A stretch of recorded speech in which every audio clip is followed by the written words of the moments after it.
Baik, mari kita lihat lagi. 3 Yohanes 1 ayat yang kedua, Alkitab berkata, saudaraku yang kekasih,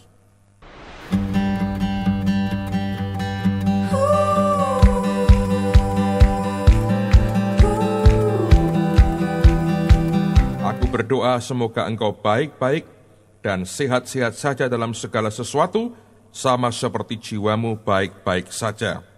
Ingat yang sudah kita baca, Yohanes mengatakan, aku berdoa di atas segala yang lain, kiranya engkau berkelimpahan dan dalam keadaan sehat-sehat, sebagaimana jiwamu juga berkelimpahan. Nah, kita sudah belajar kemarin tentang Yesus yang tidak semelarat yang kita duga. Lalu ada orang mengatakan, bagaimana dengan para murid? Bukankah para murid juga orang-orang yang hidupnya miskin dan kekurangan? Coba kita lihat dalam Markus pasal yang ke-10. Perhatikan mulai ayat yang ke-23. Markus 10:23, Alkitab mengatakan, lalu Yesus memandang murid-muridnya di sekelilingnya dan berkata kepada mereka, alangkah sukarnya orang yang beruang masuk ke dalam kerajaan Allah. Nah, reaksinya aneh, saudara. Ayat 24. Murid-muridnya tercengang mendengar perkataannya itu. Tetapi Yesus menyambung lagi, anak-anakku, alangkah sukarnya masuk ke dalam kerajaan Allah. Lebih mudah seekor unta melewati lubang jarum daripada seorang kaya masuk ke dalam kerajaan Allah. Mereka makin gempar dan berkata seorang kepada yang lain, jika demikian, siapakah yang dapat diselamatkan? Yesus memandang mereka dan berkata, bagi manusia hal itu tidak mungkin, tapi bukan demikian bagi Allah. Sebab segala sesuatu adalah mungkin bagi Allah. Nah, kita berhenti dulu. Lihat bagaimana reaksi para murid. Alkitab mengatakan ketika mendengar alangkah sukarnya orang beruang masuk kerajaan Allah, pertama mereka tercengang. Terus Tuhan berkata begini, lebih mudah seekor unta melewati lubang jarum daripada seorang kaya masuk ke dalam kerajaan Allah. Itu membuat mereka makin gempar. Nah, kalau mereka ini orang miskin yang tidak punya apa-apa, tentunya mereka berkata, puji Tuhan. Karena aku ini orang yang tidak punya apa-apa, jadi lebih mudah buat aku masuk kerajaan surga. Nyatanya mereka tercengang dan mereka gemparnya luar biasa. Itu membuktikan sebetulnya, mengindikasikan mereka bukan orang yang tidak punya apa-apa. Nah, ayat 28, perhatikan lagi. Berkatalah Petrus kepada Yesus, kami ini telah meninggalkan segala sesuatu dan mengikut engkau. Berarti ada yang mereka tinggalkan. Apa itu? Tentu kekayaan mereka juga. Sebab kalau mereka tidak punya apa-apa, kenapa dia berani berkata, kami telah meninggalkan segala sesuatu? Nah, kemudian Yesus mengatakan begini. Jawab Yesus, ayat 29, aku berkata kepadamu, sesungguhnya setiap orang yang karena aku dan karena Injil meninggalkan apanya? Rumahnya, berarti mereka punya rumah. Saudaranya laki-laki, saudaranya perempuan, ibunya atau bapaknya, anak-anaknya atau ladangnya, berarti mereka punya ladang juga. Orang itu sekarang pada masa ini juga akan menerima kembali 100 kali lipat. Yang mereka terima apa? Rumah. Saudara laki-laki, saudara perempuan, ibu, anak, dan ladang. Sekalipun disertai berbagai penganiayaan. Jadi ada rumah, ada ladang yang mereka terima 100 kali ganda. Dan dikatakan pada zaman yang akan datang, ia akan menerima hidup yang kekal. Berarti saudara sekalian, para murid pun tidak semelarat yang Anda duga. Jadi kalau Anda ke Israel, ada desa namanya Kafarnaum atau Kapernaum yang sekarang dikenal, itu ada dikatakan bekas rumahnya Petrus. Itu rumah besar ternyata. Bahkan rumah terbesar di Kafarnaum atau Kafarnaum. Nah, itu sebetulnya menunjukkan bahwa mereka tidak semelarat yang kita duga. Jadi sekali lagi saya berkata, jangan hidup dalam asumsimu sendiri. Kita harus belajar hidup berdasarkan apa yang Tuhan katakan dalam kehidupan kita. Nah, lebih jauh lagi kita akan lihat sekarang. Apakah Tuhan peduli dengan orang miskin? Ya. Yesus tidak semelarat yang kita duga, tapi perhatikan, Tuhan peduli dengan mereka yang miskin. Mengapa begitu? Kalau kita baca di Alkitab, seringkali bahkan Tuhan itu mengidentikan dirinya dengan mereka yang miskin dan menderita. Coba lihat di Matius pasal yang ke-25, ayat yang ke-40 dan ayat yang ke-45. Matius 25 ayat 40 dan 45. Alkitab mengatakan, dan raja itu akan menjawab mereka, aku berkata kepadamu, sesungguhnya segala sesuatu yang kamu lakukan untuk salah seorang dari saudaraku yang paling hina ini, kamu telah melakukannya untuk aku. Nah, apa yang dia lakukan, saudara? Perhatikan, dia berkata, sebab, ayat sebelumnya, 35, ketika aku lapar, kamu memberi aku makan. Ketika aku haus, kamu memberi aku minum. Ketika aku seorang asing, kamu memberi aku tumpangan. Ketika aku telanjang, kamu memberi aku pakaian. Ketika aku sakit, kamu melawat aku. Ketika aku di dalam penjara, kamu mengunjungi aku. Dan dia berkata, itu kamu lakukan untuk aku. Ayat 45. Maka ia menjawab mereka, aku berkata kepadamu, sesungguhnya segala sesuatu yang tidak kamu lakukan untuk salah seorang dari yang paling hina ini, kamu tidak melakukannya juga untuk aku. Jadi Tuhan itu mengidentikan dirinya seringkali dengan orang miskin. Tapi ingat saudara, walaupun demikian, Tuhan tidak mempertahankan atau memelihara kemiskinan mereka. Sekalipun dia seringkali mengidentikan dirinya dengan mereka yang menderita dan dengan mereka yang miskin. Coba lihat Amsal 19. Amsal pasal yang ke-19, ayat yang ke-17. Amsal 19, ayat yang ke-17. Ini indah sekali apa yang sebetulnya Tuhan sampaikan buat kita. Amsal 19, ayat yang ke-17. Alkitab mengatakan, siapa yang menaruh belas kasihan kepada orang yang lemah, memiutangi Tuhan yang akan membalas perbuatannya itu. New King James mengatakan, he who has pity on the poor lends to the Lord.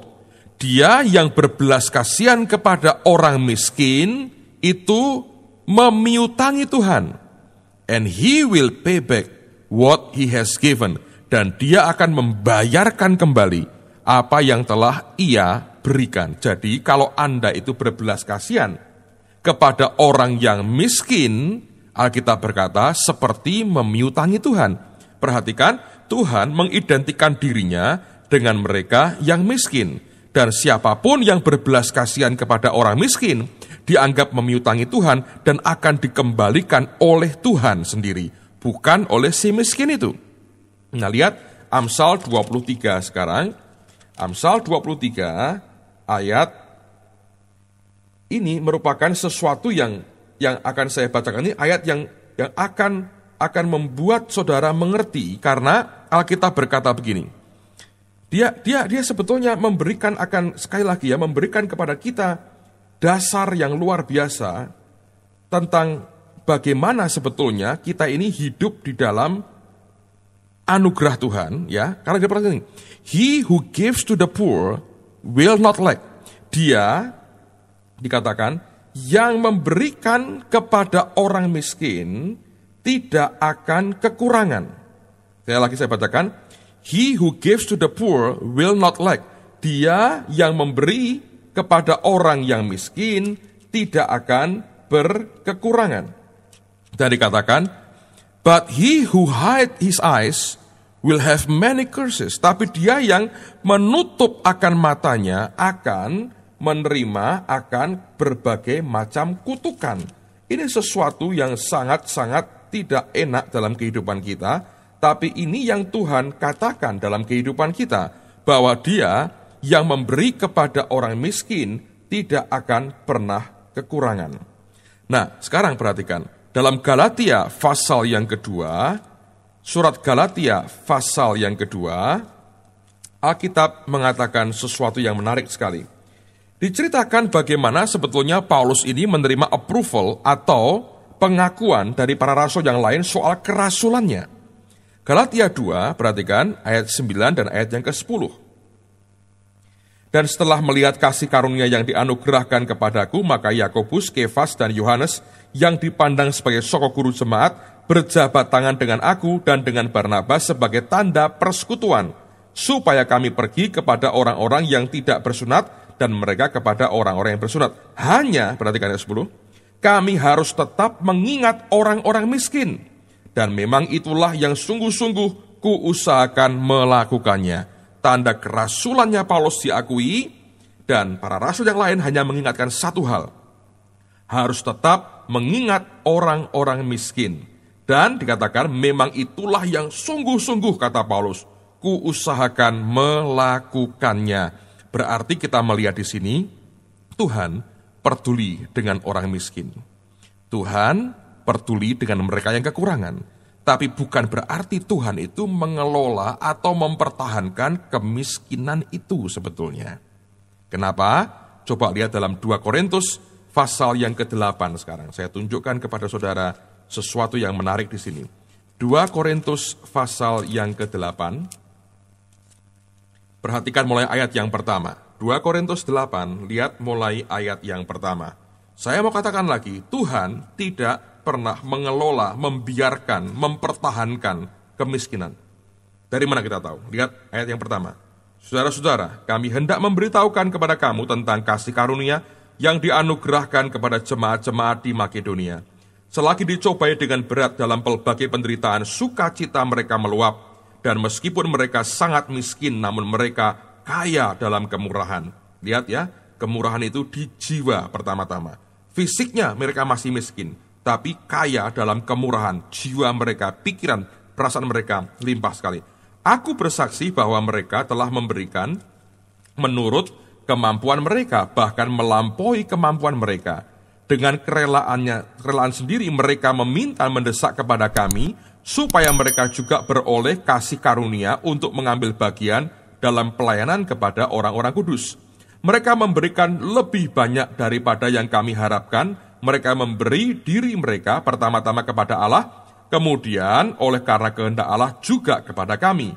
Sebab itu kami mendesak kepada Titus supaya ia mengunjungi kamu dan menyelesaikan pelayanan kasih itu sebagaimana ia telah memulainya. Maka sekarang sama seperti kamu kaya dalam segala sesuatu, dalam iman, dalam perkataan, dalam pengetahuan, dalam kesungguhan untuk membantu dan dalam kasihmu kepada kami, terhadap kami, demikianlah juga hendaknya kamu kaya dalam pelayanan kasih ini. Aku mengatakan hal itu bukan sebagai perintah, melainkan dengan menunjukkan usaha orang-orang lain untuk membantu aku menguji keikhlasan kasih kamu. Karena kamu telah mengenal kasih karunia Tuhan kita, Yesus Kristus, perhatikan, bahwa ia yang oleh karena kamu menjadi miskin, sekalipun ia kaya, supaya kamu menjadi kaya oleh karena kemiskinannya. Berarti Yesus tidak mempertahankan atau membiarkan atau bahkan mengelola kemiskinan itu. Tapi Alkitab mengatakan dia mengubah yang miskin dan dia menjadikannya sebagai yang kaya. Perhatikan, saya ulang lagi dikatakan ia yang oleh karena kamu menjadi miskin sekalipun ia kaya, supaya kamu menjadi kaya oleh karena kemiskinannya. Tuhan Yesus peduli dengan orang miskin, tapi Tuhan tidak mengelola kemiskinan itu. Dia akan mengubahnya, dan dia mau Anda juga diubah Tuhan. Lihat lagi kalau Anda masih belum percaya, Lukas pasal yang keempat. Injil Lukas pasal yang keempat, lihat mulai ayat yang ke-16 sampai dengan ayat yang ke-18. Lukas 4 ayat 16 sampai dengan ayat yang ke-18. Dikatakan, Lukas 4:16, ia datang ke Nazaret tempat ia dibesarkan, dan menurut kebiasaannya pada hari Sabat ia masuk ke rumah ibadat, lalu berdiri hendak membaca dari Alkitab. Kepadanya diberikan kitab Nabi Yesaya, dan setelah dibukanya, ia menemukan nas di mana ada tertulis, perhatikan ini, Roh Tuhan ada padaku, oleh sebab ia telah mengurapi aku, untuk, yang pertama perhatikan, untuk menyampaikan kabar baik kepada orang-orang miskin. Kita berhenti. Nah, ketika Tuhan membuka gulungan kitab itu, dia baca kitab Nabi Yesaya, dia berkata, Tuhan telah mengurapi dia untuk menyampaikan kabar baik kepada orang-orang miskin. Apa kabar baik untuk orang miskin? Tentunya adalah kemiskinanmu tidak selama-lamanya. Aku datang untuk menghentikan kemiskinanmu hari ini, karena aku mau memberkati engkau. Itulah kabar baik untuk orang miskin. Tidak ada baiknya kalau tetap berkata, hai yang miskin, kamu tetap miskin sekalipun kamu ikut aku. Inilah pesan Tuhan buat kita. Tuhan peduli dengan yang miskin. Dia tidak mengelola kemiskinan. Dia mengubah yang miskin dan memberkati, bahkan menjadikannya kaya. Yang terakhir, Mazmur 23. Mazmur 23, perhatikan ayat yang pertama. Ini ayat yang sederhana tapi indah sekali. Alkitab berkata, Tuhan adalah gembalaku.